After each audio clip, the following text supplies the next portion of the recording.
Good afternoon.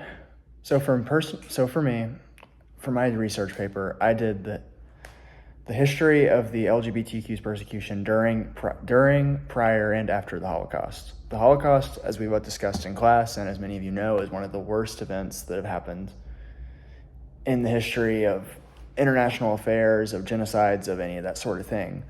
It included the persecution of the Roma and Sinti population, the Jewish population, the disabled population of Germany, and of course the LGBTQ population. So the question I wanted to ask when looking at this is how did those effects that the Nazis put onto this community, what did that do long term? Because as you guys probably know, just from existing, that there's been more done for the LGBTQ community when it comes to rights and the right to marry and the right just to exist in the last 20 years than in the prior 500 years. So in what ways did the Holocaust affect this? So beginning with the analysis of the community begins with paragraph 175. This is a German statute that was put in place in 1884, and it criminalized sexual relations between two men. It was very common in all of Europe. A lot of countries in Europe had similar laws. France had very strict laws. Italy had pretty strict laws around the LGBTQ community, and there was no right to marry or any of that sort of thing. It was a thing that you could be put to death for. It was a common belief that homosexuality was anti-God and something that deserved to be punished in court. Germany themselves enacted their first laws in 1871 after the country of Germany unified. And this stayed until about 1918 when the Weimar Republic came into power.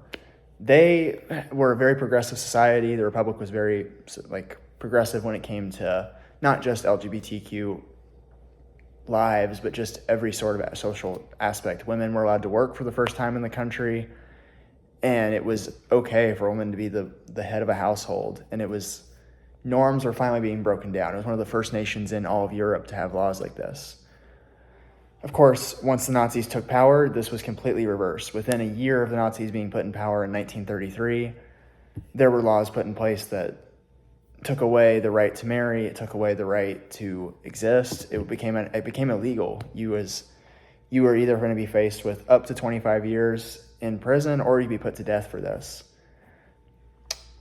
As time went on, and as the Nazis did, they slowly began to increase how much they were doing. And by the end of the 1930s, gay people in France, Poland, and Germany were being sent to concentration camps, which then led to horrible, horrible things, including torture of prisoners, experimentation of prisoners, which I outlined in my paper, of specific castration of gay men and using hormones to try to fix the homosexuality and try to further the pseudoscience that homosexuality was because of an imbalance of hormones, when that wasn't true.